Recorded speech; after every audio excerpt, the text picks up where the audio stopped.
Manso y humilde es el título del mensaje que me han asignado para el día de hoy, pero yo quise poner esa frase corta en un contexto un poco más amplio, porque lo que Cristo dijo fue: aprended de mí, que soy manso y humilde de corazón. Ahí hay varias cosas que tenemos que ver, pero la idea es que nosotros podamos emplear cierto tiempo reflexionando acerca de dos cualidades que son muy poco comunes, no solamente en la forma de vivir de muchos de los hijos de Dios, incluyendo de los líderes de Dios, pero son poco comunes en los púlpitos. No hay un énfasis importante o suficiente, en mi opinión, desde los púlpitos acerca de la necesidad de ser manso y humilde. Frecuentemente se habla de la necesidad de caminar piadosamente, por ejemplo, o de tener compasión, pero resulta que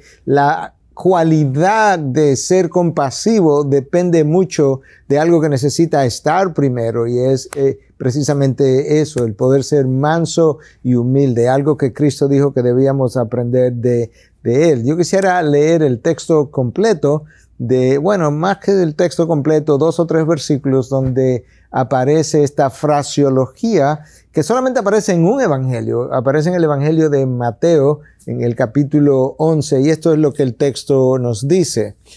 Cristo está pensando y está contemplando las multitudes que han sido sometidas a las presiones de los fariseos, que han querido no solamente imponer la ley, pero llevarlos a cumplir reglamentos, a mandatos de hombres que ni siquiera estaban estipulados por la ley. Y Cristo, viendo cuán cargados estaba la gente de su tiempo, en un momento dado se voltea y le dice: venid a mí todos los que estáis cansados y cargados, y yo os haré descansar. Nota el énfasis en la primera persona, la persona de Cristo. Venid a mí, yo os haré descansar. Tomad mi yugo sobre vosotros y aprended de mí, que soy manso y humilde de corazón, y hallaréis, nota el resultado de hacer esto, y hallaréis descanso para vuestras almas, porque mi yugo es fácil y mi carga es ligera. Esa es todo el contenido de esa frase, manso y humilde, que tiene mi tema o mi mensaje, mi charla, por título. Cuando tú analizas un poco más en detalle, esto es lo que tú encuentras en esto que yo acabo de leer. Hay una invitación a venir, y eso es parte de la accesibilidad que encontramos en Cristo. Es parte de lo que la mansedumbre y la humildad ofrecen. Hay una accesibilidad a la persona. Y aquí tú encuentras la invitación: venir a mí. ¿Quiénes? Los que estáis cargados y cansados. Aquellos de ustedes que están cargados con la ley, cargados con cosas que realmente no corresponden a la ley de Dios, y están cansados de intentar y continúan fracasando. Yo los invito a que vengan, que van a encontrar una cosa diferente en mí. Hay una promesa: yo lo voy a hacer descansar. Ustedes van a tener una sensación completamente diferente a lo que hasta ahora han tenido, y van a experimentar algo distinto. Pero hay un mandato, y el mandato es este. Todo lo que tiene como un verbo imperativo suena como impositivo, pero este verbo es tan invitador: aprended de mí. ¿Hacer qué? Que soy manso y humilde. Pero nota el énfasis: de corazón. Cristo quería que ellos entendieran que esa mansedumbre y esa humildad que ellos podían ver en Él, o que ellos debían exhibir, es algo que tiene que salir desde el interior de la persona. Y es por eso que Él hace el énfasis de corazón. Y nota ahora la bendición que Él les trae, que Él les promete: hallaréis descanso para vuestras almas. Muchas veces el descanso que nosotros no tenemos, el descanso interior o ese peso que llevamos internamente, no se debe más que a una condición de orgullo, de falta de humildad, a una condición de ira, que es lo contrario de la mansedumbre o de agresividad, que continuamente vive haciendo juicios en el interior de nosotros, o se siente ofendida, o se siente que le han faltado el respeto, y todo eso lo único que hace es cargarnos. Y por otro lado, El disfrute de la mansedumbre, de la humildad, nos descarga, y a eso está aludiendo Cristo en este pasaje. Compara esa actitud con esto que está detrás, el telón detrás de esto que está ocurriendo, la actitud de los fariseos.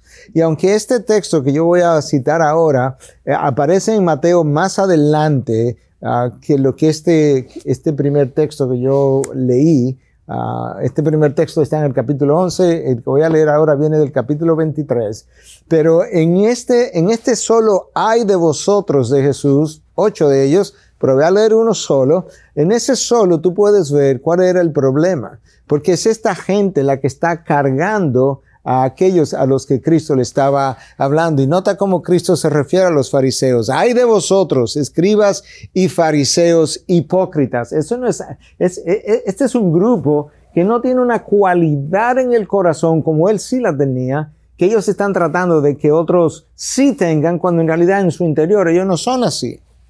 Porque recorréis el mar y la tierra para ser un prosélito, y cuando llega a hacerlo, lo hacéis hijo del infierno 2 veces más que vosotros. En otras palabras, ustedes logran conseguir un convertido al judaísmo, y luego resulta que esa persona se vuelve tan condenadora y tan hipócrita como ustedes. Es más, él llega a ser 2 veces peor que ustedes. Y es de ese sistema que Cristo está tratando de liberar a esta gran multitud a la que él está enseñando. Lamentablemente, como ya yo mencioné, la mansedumbre y la humildad son muy poco enfatizadas en el discipulado. Cuando estamos discipulando personas, frecuentemente se habla de la vida de oración, la vida de obediencia, se habla de la necesidad de pedir perdón, de perdonar, de expresar o tener misericordia, pero no muchas veces se habla de una necesidad, y subrayo la palabra necesidad, de exhibir desde adentro hacia afuera una actitud de mansedumbre y de humildad. Yo diría que la humildad, o mejor dicho, la mansedumbre, es como la expresión externa de una condición interna que se llama humildad. Yo creo que es así más o menos como se da. La persona humilde como que tiene una cierta disposición, inclinación de corazón, de mente, en una dirección que cuando va y vive, entonces luce como una persona santa. Eso no se enfatiza tanto en los cursos de discipulado, y yo creo que eso ha sido un error de nuestra parte. Una de las cosas que tenemos que admitir es que la humildad es algo que tiende a eludirnos. Nosotros frecuentemente somos orgullosos, pero vivimos creyendo que somos humildes. Y cuando pensamos que somos orgullosos, usualmente no pensamos que somos tan orgullosos como realmente lo somos. Y eso es algo que necesitamos comenzar a examinar. Lamentablemente, líderes muy dotados y líderes con grandes talentos que los lleva al éxito, frecuentemente son más vulnerables a no exhibir estas condiciones, son más vulnerables a parecer, a dar la impresión de ser orgullosos y de no ser mansos. Y frecuentemente eso se debe precisamente a que sus dones, sus talentos, el éxito los ha llevado como a la cima, como que están nadando por encima de los demás, y eso hace que ellos se enorgullezcan o ellos se consideren con privilegios que otros no tienen. Y eso es contrario a lo que significan estas dos cualidades que estamos hablando. El éxito, lamentablemente, es un terreno fértil para el orgullo. Esa es la razón por la que cuando Cristo va a cultivar en nosotros mansedumbre y humildad, frecuentemente Él nos hace pasar por circunstancias en la vida donde nosotros tengamos que ser humillados, porque nosotros no tendemos a humillarnos a nosotros mismos como sí lo hizo Cristo. Entonces Dios tiene que humillarnos como humilló a Nabucodonosor, como humilló a Faraón, y como nos tiene que humillar muchas veces a nosotros para Él poder lograr en nosotros lo que nosotros debiéramos estar logrando en comunicación con Dios o en comunión con Dios. Cuando nosotros estamos ejerciendo ministerio, y si hay algún pastor escuchando esta esta exposición. Quizás te hablo a ti de manera particular, pero cuando te hablo a ti me hablo a mí, porque yo creo que siempre me creo parte del universo, de manera que nunca me excluyo de lo que estoy enseñando. Uno de los problemas que nosotros los pastores tenemos es que nosotros predicamos un sermón y cuando predicamos un sermón estamos manejando una palabra santa. Nosotros hacemos una boda y cuando hacemos una boda estamos representando la unión de Cristo con su iglesia, algo que es también igualmente santo. Cuando nosotros hacemos un funeral estamos enterrando a una persona que ha pasado a la otra vida y esa sola idea ya nos pone a nosotros como en el manejo de cosas sagradas.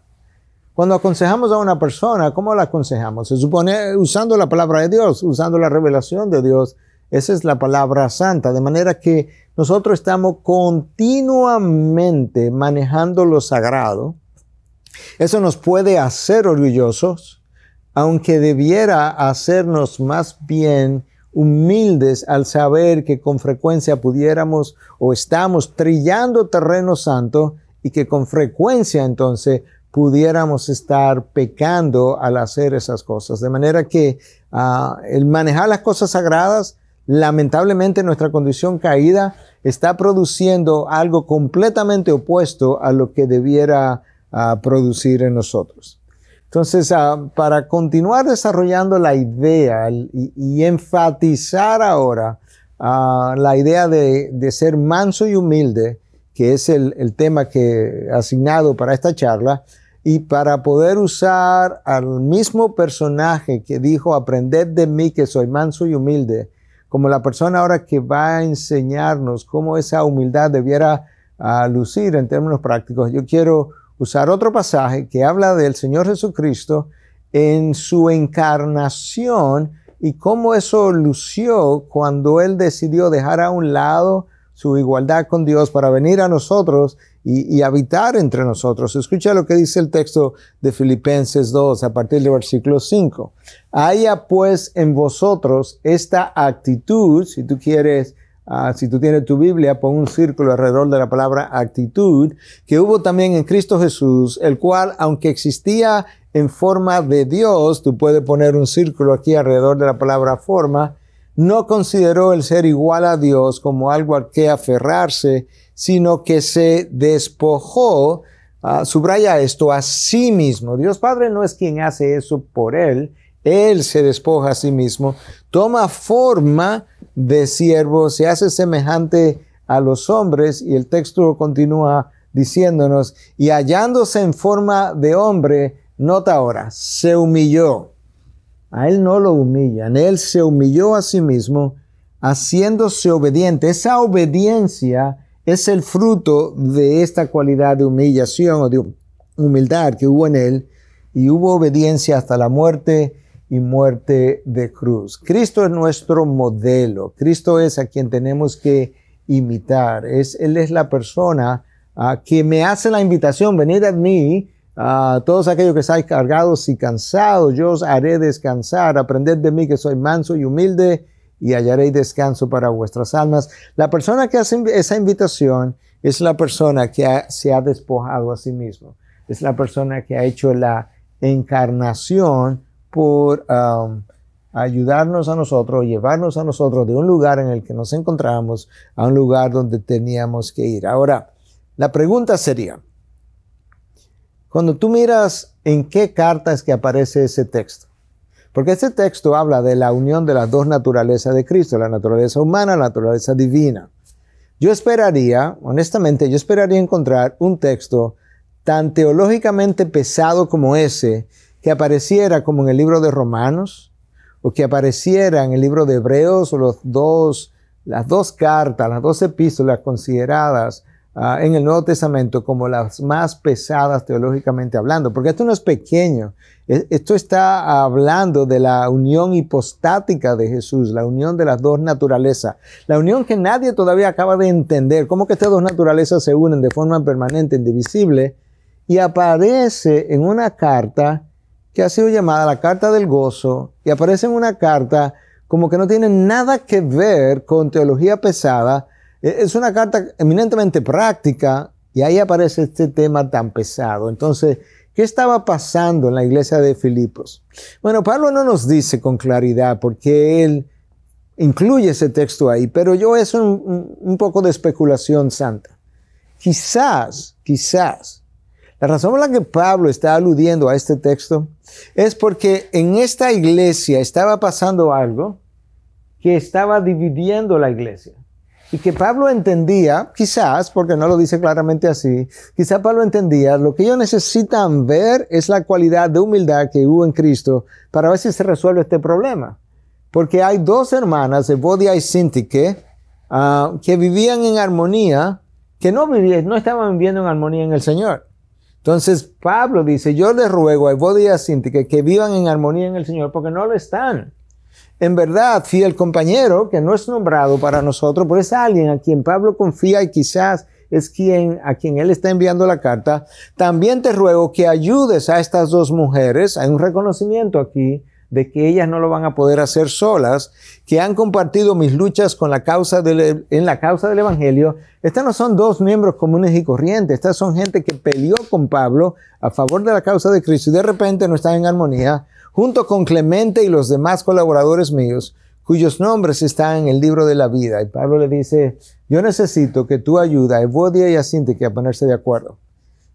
En ese contexto es que aparece también esta recomendación de que nosotros debiéramos tener una actitud como la que hubo en Cristo Jesús. Yo no sé si Evodia o Síntique estaban peleando por ciertos privilegios, estaban peleando por ciertas posiciones o cierto reconocimiento, el texto no nos dice, pero si independientemente de cuál fuera la razón de su falta de reconciliación, yo creo que en el texto de la epístola, en el capítulo 2, está la fórmula para resolver ese conflicto. Y tú puedes encontrar entonces como un texto teológicamente pesado, como que viene a encontrar una aplicación en situaciones tan comunes y corrientes como la falta de armonía.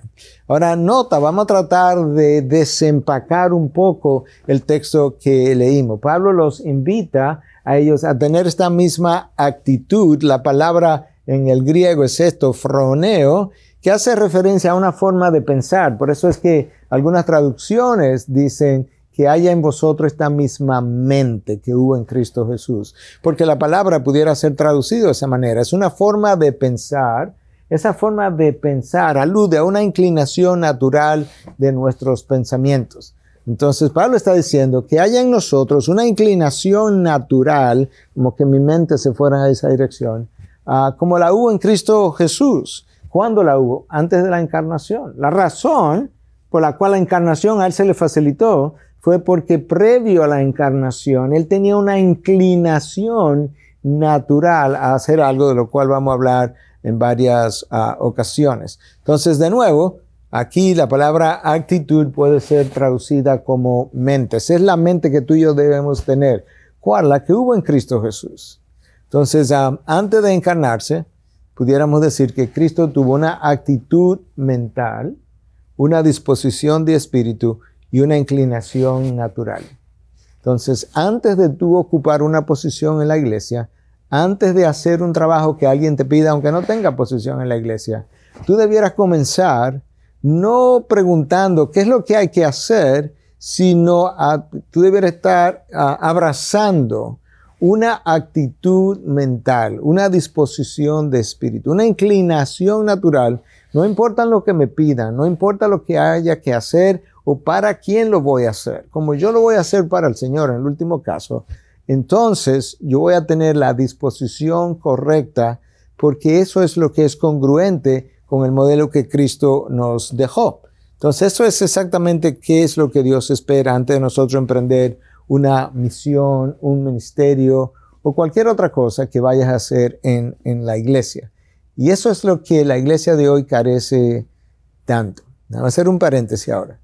En los últimos meses, yo diría que en los últimos 2 años, y pudiera decir en el último año, la iglesia de Cristo, lamentablemente en Norteamérica, ha alcanzado unos niveles de división que para muchos es como nunca antes visto, por lo menos en la época reciente, y mucho tiene que ver con que ha faltado esa actitud de mansedumbre y esa actitud de humildad para poder reconciliarnos y honrar al Señor Jesucristo. Entonces esto es lo que el texto nos dice, haya pues en vosotros. Esa expresión está en el tiempo presente, en el modo imperativo, en el idioma original y en la voz activa. Eso suena como complicado, pero es extremadamente sencillo. Y por eso lo puse, por lo sencillo que es y por la facilidad de explicarlo. Está en el tiempo presente, implica que yo debo tener esa actitud de manera continua.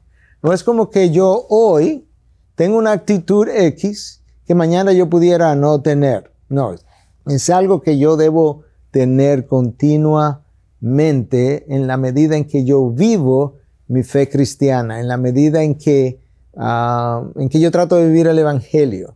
Una condición que debe ser parte de mi estilo de vida. Pero también necesito saber que eso está en la voz activa. No es lo mismo cuando la Biblia me dice algo de forma pasiva que cuando me lo dice de forma activa. Cuando la Biblia me dice que fuimos elegidos en Cristo Jesús, yo no tuve nada que ver con eso. Eso está en voz pasiva. Pero en este caso, la frase haya pues en vosotros está en la voz activa. Eso dice que es una decisión personal que yo tengo que hacer, que nadie lo va a hacer por mí.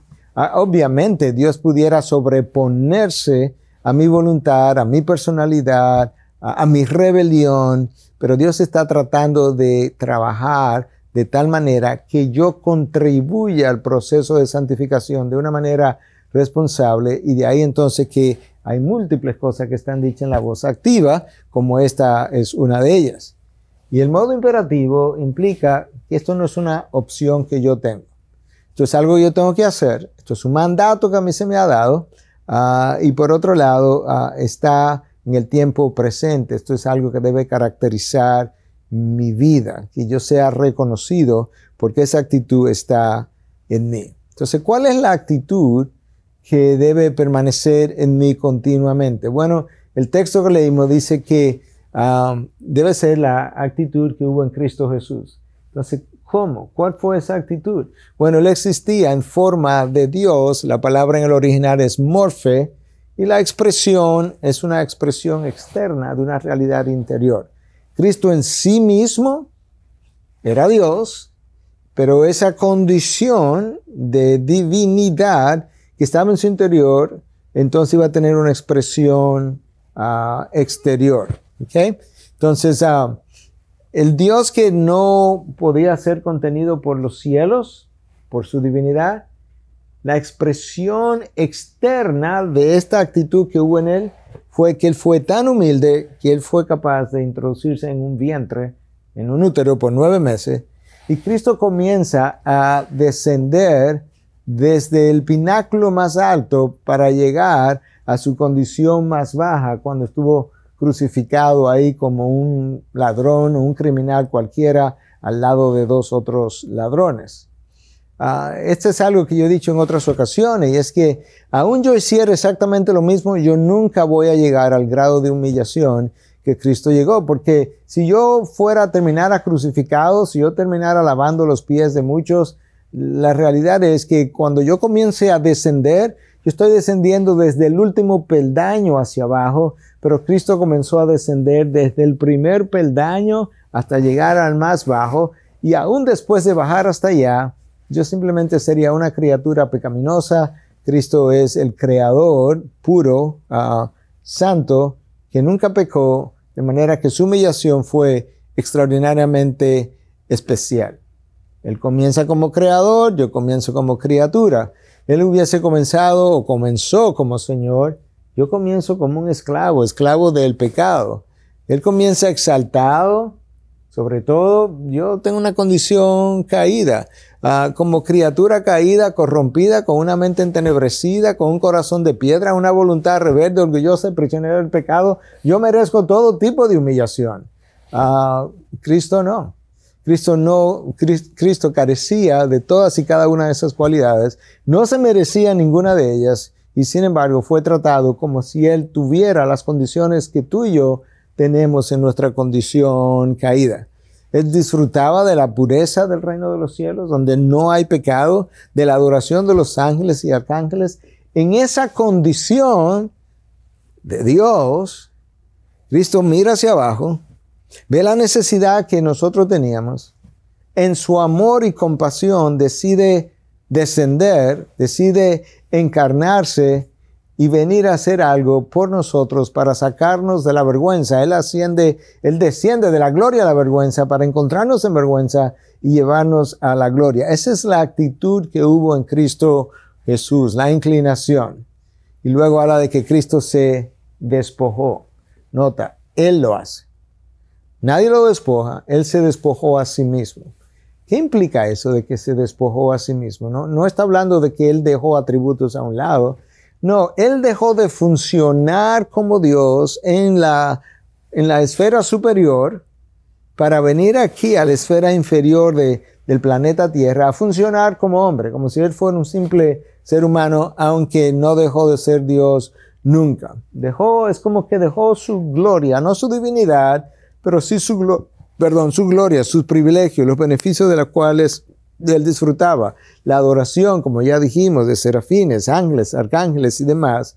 Él dejó todo eso, dejó todo lo que era un mundo de pureza, sin necesidades, para venir a un mundo de pecado, donde había necesidades no solamente en los hombres, sino Él mismo iba a experimentar necesidades.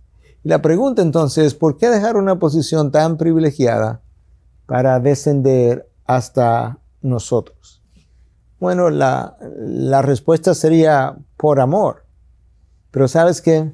Tú no puedes amar de la manera que Cristo amó, incondicionalmente, compasivamente, en ausencia de mansedumbre y de humildad. No hay manera, no hay forma de que eso pueda lograrse.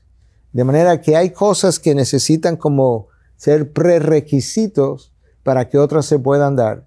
Y para que el amor ágape se pueda dar, yo necesito una condición de mansedumbre y de humildad. Ahora, yo quisiera traer una o dos ilustraciones en el día de hoy para mostrar cómo esto pudiera como lucir en el día a día, entre tú y yo, cuando tenemos que lidiar uno con el otro. Hay una historia que leí hace, varios años atrás, de un misionero que esta es una historia real, que estaba en el campo de las misiones, creo que en el Medio Oriente, donde hay muchas cabras y ovejas y demás. Y él dice, en un momento dado, él estaba mirando así hacia la distancia, no muy lejos de él, pero un poco a la distancia, y él nota que habían como dos montículos, dos montañas o cerros bajitos, bien bajitos, y que estaban unidos como por un estrecho camino, y de repente él ve que hay una cabra que va en una dirección y hay otra cabra que viene en otra dirección, y él podía ver, y creo que conocía también ese estrecho camino que unía a esos dos cerros, y él se da cuenta que por ahí no pueden pasar dos cabras, y él está como intrigado de qué va a pasar, porque él pensó que estas dos cabras se iban a encontrar, se iban a pelear, y al final las dos iban a terminar derrumbándose a lo largo del terreno, ¿verdad?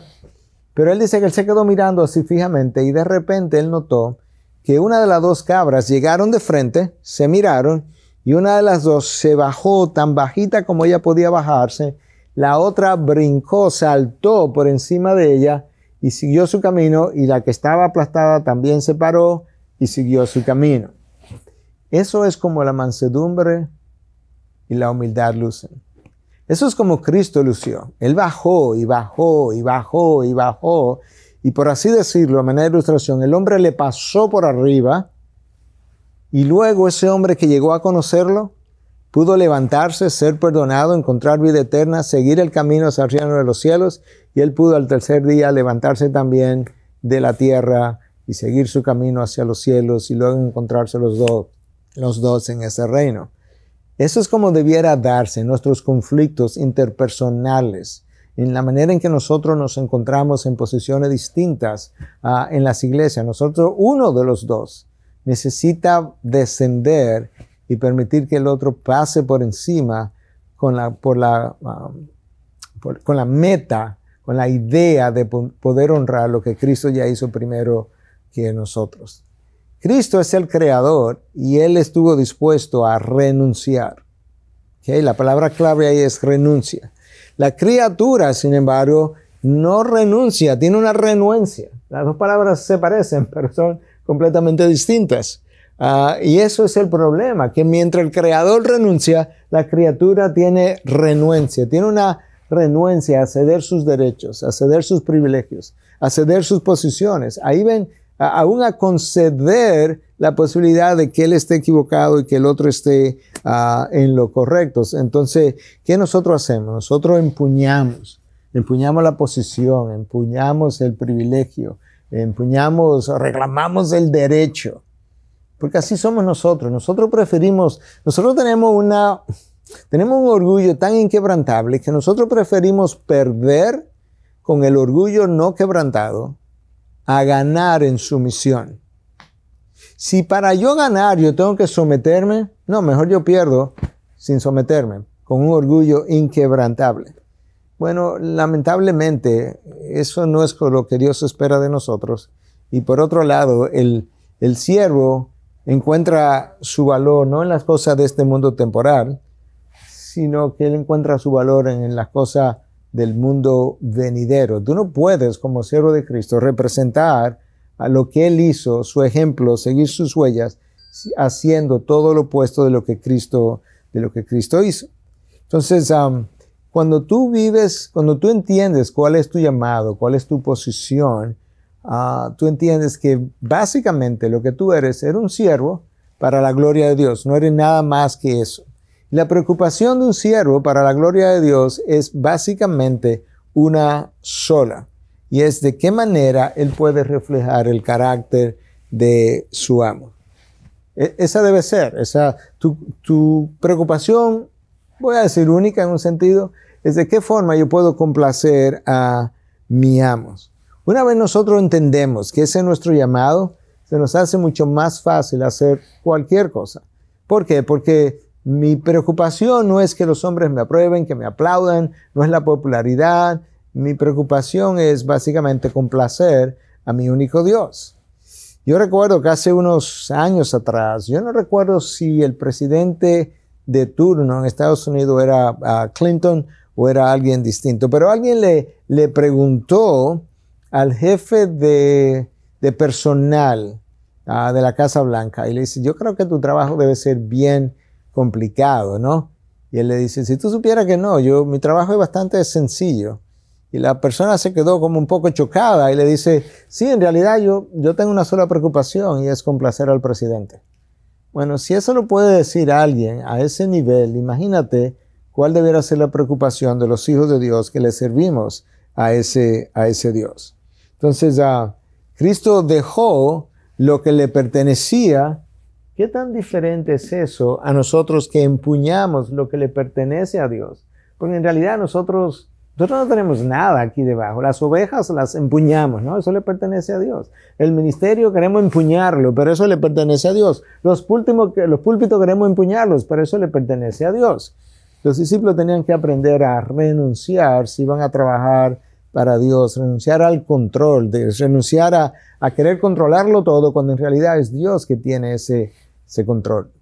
La razón por la que estamos hablando de esta cosa en estos términos es porque aunque el tema del mensaje es manso y humilde, la realidad es que yo creo muchos problemas en la vida de la iglesia y en la actividad del ministerio cuando esas dos cualidades están ausentes. Hay mucho más todavía que yo necesito saber de qué forma estas dos cualidades son como el fundamento sobre el cual yo puedo construir estas otras cosas. Entonces Jesús, que tenía todo el poder del universo, se dejó clavar en un madero. Porque no tenía que ver con que yo tengo más poder que tú, más privilegios que tú, más posición que tú, más condición que tú. No, yo tengo una misión y yo tengo que cumplir la misión. Y si para cumplir la misión yo tengo que dejarme clavar, a pesar de tener el poder sobre todo el universo, yo lo voy a hacer. Aunque él tenía autoridad sobre los vientos, sobre el mar, como lo sabemos, en este momento, yo voy a no ejercer mi autoridad. Yo puedo empujar y hacer caer a todos estos hombres que están a mi alrededor, pero yo no lo voy a hacer porque es que no se trata de salvaguardar mi comodidad o la seguridad de mi vida. Se trata de llevar a cabo un propósito que Dios me enseñó. Pero si hay algo que yo he aprendido, tú no puedes vivir así. No puedes ni siquiera pensar así en ausencia de mansedumbre y humildad. Y ahí tú tienes a Cristo con todos los privilegios de la divinidad y con todo lo que Él pudo haber reclamado, permaneciendo en silencio. Y esto es lo que Pablo hace. Porque Pablo, el texto yo leí acerca de haya pues en vosotros esta actitud que hubo en Cristo Jesús, viene después de un texto que lee de esta manera. Por tanto, si hay algún estímulo en Cristo, si hay algún consuelo de amor, si hay alguna comunión del Espíritu, si hay algún afecto y compasión, haced completo mi gozo. ¿Qué es lo que va a llenar de gozo al apóstol Pablo?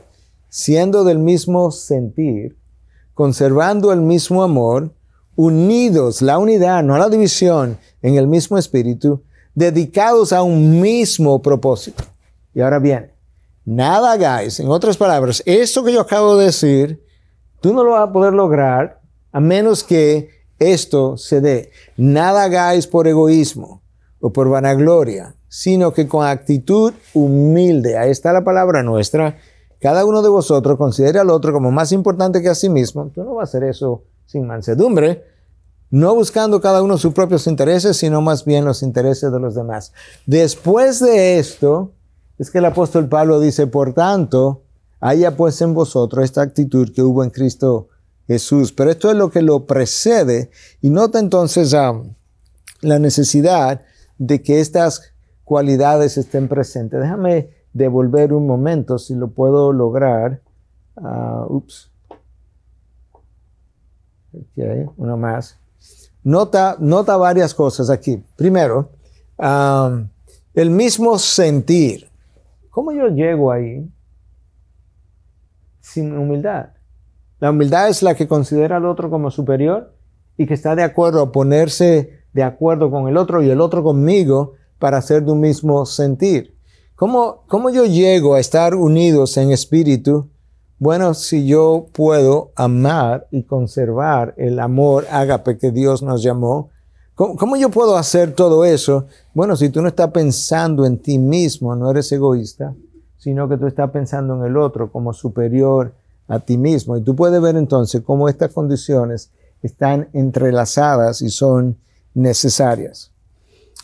Entonces yo quisiera, en los minutos que nos quedan, poder ver que una condición crucial en la vida de Cristo, que fue su compasión, cómo esa condición requiere que detrás de ella haya mansedumbre y humildad, porque tú no puedes ser compasivo a menos que tú tengas una disposición mental de espíritu, de mansedumbre y de humildad. Y por eso yo creo que porque Cristo, por la razón por la que Cristo estaba ayudándonos a entender que yo tengo que aprender eso de Él, porque todo lo demás depende, literalmente, todo lo demás que me toca hacer, como amar, perdonar, pedir perdón, ser compasivo, depende de mi condición de humildad y de mansedumbre. Entonces yo quería enfatizar que si tú vas a ministrar a almas cargadas, recuerda la invitación, venid a mí todos aquellos que estáis cargados y cansados. Bueno, si tú vas a ministrar a almas cargadas, tú necesitas ser manso y humilde. Mira esta ilustración. Hay un libro que fue escrito recientemente, La vida cruciforme.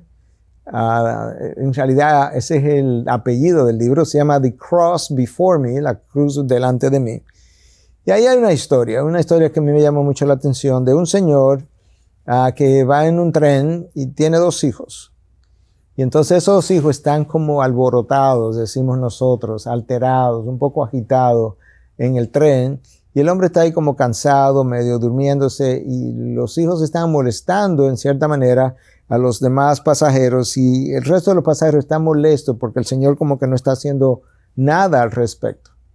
Hasta que cuando uno de los pasajeros como que pregunta a ver qué es lo que está pasando, el Señor le dice, sí, lo que pasa es que nosotros venimos del hospital, mis hijos y yo, donde su madre acaba de morir. E inmediatamente la actitud de los pasajeros del tren cambió. ¿Por qué? Porque ellos entendieron algo que hasta ese momento no habían podido conocer. Entonces el autor de este libro dice que la compasión se dice a sí mismo, sé compasivo, porque todo el mundo a quien llegas a conocer está librando una batalla difícil. Tú no conoces mi batalla. Yo no conozco tu batalla. Tú no sabes por qué quizá yo estoy reaccionando de una forma X. Pero tú no vas a tolerar mi actitud si no tiene mansedumbre, si no tiene humildad. Pero estaría dispuesto a pasarla por alto sin conocer mi lucha si la mansedumbre y la humildad forman parte de tu vida. Y esa yo creo que es una razón por la que Cristo enfatizó tanto, porque Él sabía que la mansedumbre y la humildad son necesarias para sentir compasión por el otro. Lo contrario de la mansedumbre sería como agresividad o ira. Y lo contrario de la humildad es fácil de conocer, es el orgullo. Ninguna de esas dos cosas son. La agresividad no es compasiva y el orgullo no es compasivo. ¿Y qué sí es? Lo opuesto.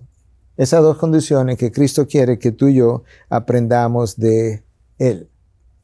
Mira esto esto de hace ya un tiempo atrás, B.B. Warfield escribió un libro que se llamó The Emotional Life of Our Lord, la vida emocional de nuestro Señor. En ese estudio que él hizo, resulta que la cualidad número 1 del mundo emocional de Jesús, en su largo ministerio, dice Warfield, fue su espíritu de compasión. El Evangelio de Marcos habla 3 veces de que Cristo sintió compasión. El Evangelio de Mateo 4 veces. El Evangelio de Lucas 3 veces. La cualidad número 1 del mundo emocional de Jesús fue la compasión. La compasión no puede ser sentida por un espíritu orgulloso o de irritabilidad o de ira o de agresividad. No. Pero sí es una inclinación natural de personas que son mansas y humildes de corazón. Entonces, la compasión es el requerimiento para sentir el sufrimiento de otros. Pero detrás de la compasión están las otras 2 condiciones. Mira este texto de Mateo 9:36. Jesús vio a las multitudes y tuvo compasión de ellas. ¿Por qué? Porque estaban angustiadas, cargadas, cansadas. A ellas es que Cristo está invitando para que encuentren descanso. Y a esas multitudes le está diciendo, aprendan de mí que yo tengo estas 2 cualidades, abatidas como ovejas que no tienen pastor. Yo nunca he estado, yo he visto ovejas ocasionalmente, pero yo nunca he pastoreado ovejas. Pero he leído libros enteros, de hecho, acerca de un pastor lidiando con sus ovejas para entender al Señor Jesús y nosotros. Y ovejas sin pastor dicen que ellas caminan sin rumbo, como que no saben para dónde van, se pierden muy fácilmente. Ovejas sin pastor fácilmente se ponen ansiosas, sobre todo al caer la noche, fácilmente son intimidadas, fácilmente se sienten tristes, no tienen quien las escuche. Las ovejas tienen una voz que ellas escuchan y siguen. Cuando esa voz no es escuchada, ellas no saben qué hacer. Prefieren quedarse ahí paralizadas donde están, y esas ovejas carecen como de esperanza, como que no tienen a alguien que las pueda sanar de sus condiciones. Supuestamente hay unos parásitos que atacan la cabeza y el oído de las ovejas, y ese pastor se sienta en tiempo de reposo y prepara una solución aceitosa, y entonces unge la cabeza con aceite de esa oveja, y entonces esos parásitos comienzan a morir y comienzan a salir. Esas ovejas se vuelven tan fuera de sí con estos parásitos, según lo que he leído, que a veces se chocan la cabeza con un tronco, con un árbol, con una pared en su desesperación. A esas ovejas sin pastor, en esas condiciones, es que Cristo le está diciendo, vengan, ven, yo quiero hacerte descansar. Pero tú tienes que aprender, para que continúes en el descanso, 2 condiciones que son parte mía: la mansedumbre y la humildad. Anne Graham, la hija de Billy Graham, escribió un libro sencillo, Just Give Me Jesus. Es como un libro práctico y a la vez así de sencillo como suena el título. Es como simplemente dame a Jesús. Entonces ella está hablando de esas multitudes a las que Cristo se refirió en más de una ocasión. Ella dice, en aquella multitud estaban los divorciados, los deprimidos, los enfermos, los poseídos, los dependientes de drogas, los airados, los felices, los quejones, los contentos, los crueles, los amables, los egoístas, los considerados, los críticos, los amedrentados y los calmados. Eso es una iglesia, literalmente. Y entonces, en esa iglesia Dios te ha llamado a ministrar. Esa gente que ella definió de esa manera, ella dice, son gente cuyos sueños han sido hechos pedazos. Ahí hay gente cuyos hogares han sido fracturados, están divorciados, los hijos por un lado, el esposo por otro, la esposa por otro. Corazones destrozados, esperanzas deshechas. Cristo los vio, Él tuvo ojos para ver, mansedumbre y humildad. Tuvo compasión de ellas y las invitó. Venid a mí todos aquellos que están cargados y cansados, y yo los haré descansar. Lo mismo pasó con la mujer samaritana. Cristo viene, se acerca a ella, se pone en una condición como de necesidad. ¿Y Cristo cómo la ve? La ve como una mujer abandonada, que ha sido abandonada por 5 maridos y que ahora tiene uno que ni siquiera es su marido. La ve, sin embargo, como una portadora de la imagen de Dios en necesidad de redención. La ve como una mujer sedienta, más espiritualmente hablando que físicamente hablando. Los judíos cuando vinieron se irritaron porque lo vieron hablando con una mujer samaritana. ¿Y qué vieron? Porque Cristo vio una cosa, pero ellos vieron otra cosa. Ellos vieron una mujer promiscua, una mujer en pecado. Probablemente estaban viendo una mujer sufriendo las consecuencias de sus pecados, estaban airados, estaban molestos. Ellos tuvieron esa sensación, pero Cristo tuvo compasión. Tuvo tanta compasión que les reveló su pasado para hablarle de su futuro y le dio salvación. Es por eso que Cristo nos dice, les dijo, aprended de mí que soy manso y humilde y encontraréis paz para vuestras almas. Eso es algo que debe estar en tu mente también. Cuando te hace falta descanso, cuando te hace falta paz, quizás lo que te hace falta no es tanto la paz, sino la condición de mansedumbre y de humildad que te puede traer la paz como su fruto.